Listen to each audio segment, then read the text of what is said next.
Olha, corrupção é uma daquelas batalhas que, sinceramente, o mundo parece estar perdendo. É um problema que suga recursos, destrói a confiança e alimenta a instabilidade.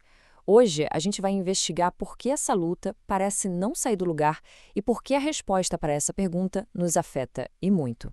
Então, vamos direto ao ponto. Esse número aí, 43, essa é a nota média do mundo na luta contra a corrupção no setor público. Numa escala de 0 a 100, onde 100 seria um país muito íntegro, 43 não é só uma nota baixa. É basicamente uma reprovação global. E sabe o que talvez seja pior do que uma nota baixa? É uma nota que não sai do lugar. Já faz mais de uma década que, apesar de todos os discursos e esforços, o mundo está paralisado. Essa estagnação mostra um fracasso coletivo em levar essa luta a sério. Para a gente entender o tamanho desse buraco, vamos dar uma olhada no cenário geral dessa falha mundial. Porque o problema não é só a média. Pensa bem, mais de dois terços de todos os países do mundo tiram nota abaixo de 50. Para a Transparência Internacional, isso tem nome. É um problema sério de corrupção. Ou seja, não é algo isolado, é uma crise sistêmica, global. E a corrupção, ela não surge do nada, né? Ela está totalmente amarrada com a instabilidade política, com conflitos, criando um ciclo vicioso que é incrivelmente difícil de quebrar.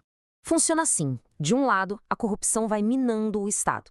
Aquele dinheiro que era para ir para hospitais, escolas, segurança, some. Isso não só enfraquece a capacidade do governo de proteger as pessoas, como também destrói a confiança, que é a base de qualquer sociedade. E aí, o ciclo se fecha. Um Estado fraco, inseguro, se torna um ambiente perfeito para mais corrupção florescer. Quando não existe lei e ordem, a impunidade vira a regra do jogo e o ciclo continua girando.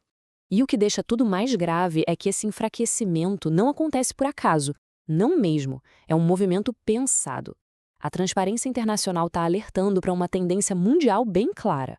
Líderes, tanto em democracias quanto em regimes autoritários, estão minando de propósito a independência da justiça. Isso acaba com os freios e contrapesos, garantindo que a corrupção continue sem grandes consequências.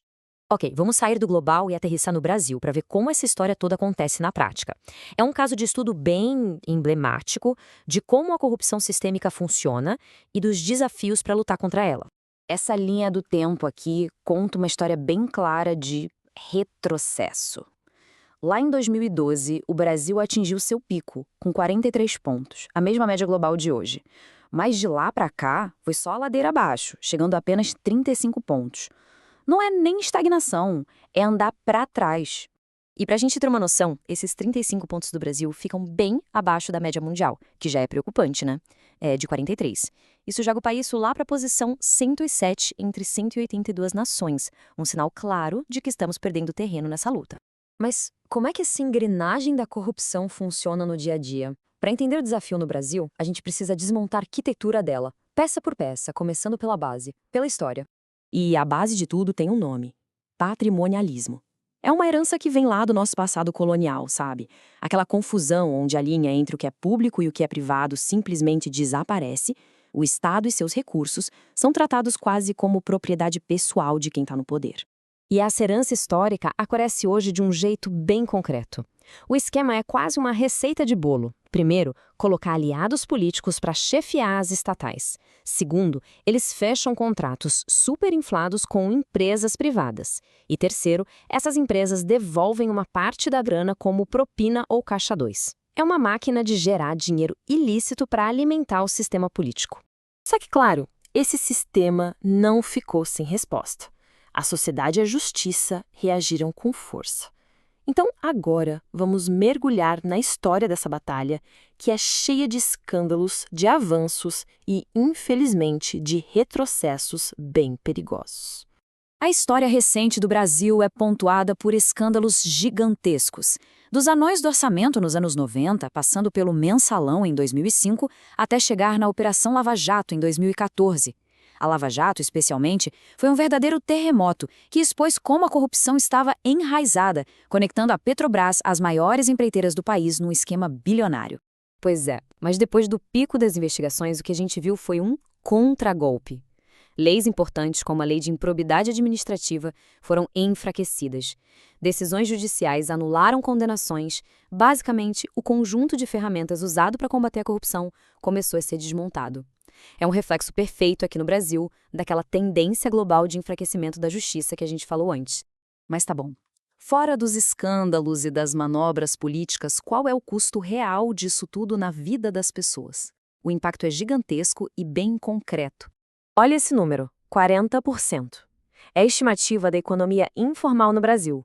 É muita coisa. Isso reflete, em grande parte, uma fuga.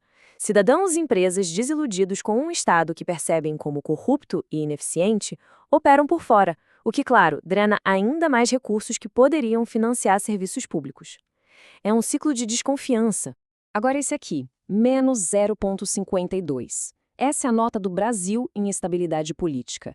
Um valor negativo assim não é só um dado, é um baita sinal de alerta para o risco de crises institucionais. E essa instabilidade ela é tanto causa quanto consequência da corrupção. Uma coisa puxa a outra.